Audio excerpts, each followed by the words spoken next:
The killing of Banko Brown by a Walgreens security guard led to a rallying cry from protesters. No one deserves to die for shoplifting. But for Banko's family, it was a loss they felt deeply in two ways. First, that they would never see Banko again.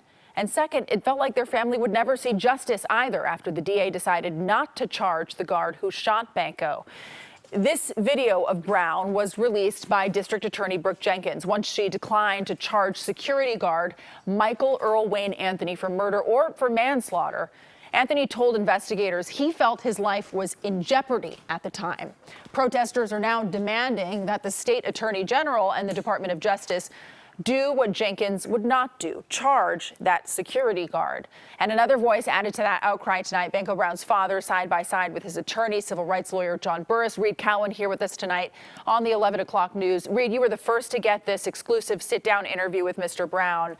There's a lot to unpack here, right. A lot contained in your story, I know. And I know that first viewers are about to hear that Banko Brown actually lived long enough to ask police to call his father. One of the many very human revelations from my interview with this man. You know, Banko Brown's last moments, according to his father, it really included this moment. He was able to tell police his dad's name and how to find his dad. But by the time police called Terry Brown, Banko was dead. Now, before we continue, there's something that's very important to really frame this story, that Terry Brown is going to refer to Banko as his daughter, China Brown. Mr. Brown says while he supported Banko's gender transition and name change, Banko will always be his little girl. Listen. It's the interview Terry Brown did not want to do. Reliving moments that came the day a Walgreens security guard fired a fatal shot as Banko Brown backed out of the store. Just getting that news that morning, that on the 28th, that Friday morning, just changed my whole world. The examiner called me, told me that they had my daughter, China Brown. Brown was dead. Terry Brown learning death did not come before Banko was able to tell police where to find him. She said her name, told the police her name, and gave me your phone number. So I'm like, I knew it was her. And I just broke down. And it was just the worst day of my life to hear that. I was screaming, yelling, no, no, this can't be true.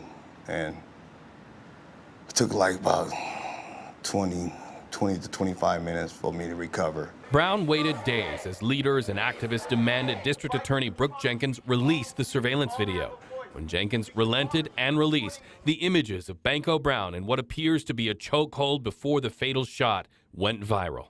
Have you seen the surveillance video? No, Tell me why you've chosen not to see it. because I don't want that memory in my head. He did her wrong.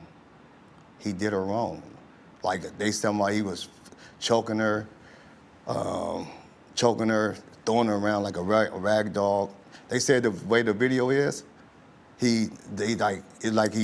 like an old lynching or something. Like he beat her, then shot her. You know what I'm saying? Like, it's still like, I don't understand it. If you had that power, where would you hit pause? Where would you hit stop? And what would you say? Right at this door. Right at the door. Like right when he right there like that, stop. Terry Brown knows of the criticisms about Banko and the problems of theft plaguing the Bay Area. Grab and run crime is real where we live, but he says That was too far. That went too far. You using force over snacks? Something that's not even $10? You using deadly force? No, I don't support that. Little teenagers, they go in the stores and take stuff, put it in their pocket. Like, no, does that mean you can go in the store and they could just, a little kid there and snatch him up like that and choke him out? No, that's not right. That's not right. Grown or little, no, I don't support that. Why did it happen to Banko? I don't know. It might have been because of the gender. It might be because they had an altercation before. We don't know. I wish I did know, but I don't know. I can't answer that.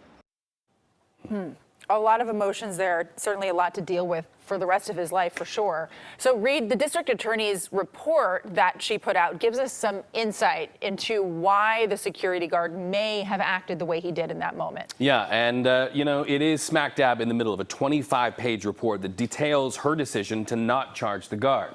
And there are details that are in this directive from the security firm KPIX that we acquired. Look at this. It says that on April 27th, which, by the way, is the day that Banko Brown died, there was an abrupt policy change directing guards to, quote, engage in hands-on recovery of merchandise and actively work to retrieve or recover any items or stolen items once it was clear that the individual intended to leave the store without paying. Now, San Francisco Supervisor Dean Preston just introduced new legislation that would ban armed security guards from drawing their weapons to protect property. Again, Sarah, it is very important to note in this case that the guard told police that he drew his weapon because he felt somehow personally threatened. And then DA Brooke Jenkins added that the evidence just isn't there to prove otherwise from what the guard said. We also need to mention that right after we finished this interview, it was very important this afternoon that we called the DA's office to give Jenkins a chance to respond, but we were told Jenkins is wrapped up right now prepping for another major case that is set to begin tomorrow morning. All right, Reed, thank you for doing that interview today and bringing us that story. We really appreciate all of your work there. Now, Police Chief Bill Scott faced questions about this very case today during a police commission meeting. He said the DA's report to police was missing a recommendation about whether or not to file charges against the guard. In this particular one, to my knowledge, there was no recommendation of charges.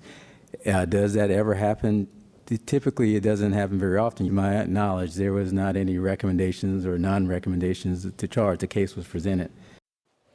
Civil rights attorney John Burris, who you saw in that interview with Reed, told CNN he is moving forward with filing a lawsuit in this case very soon.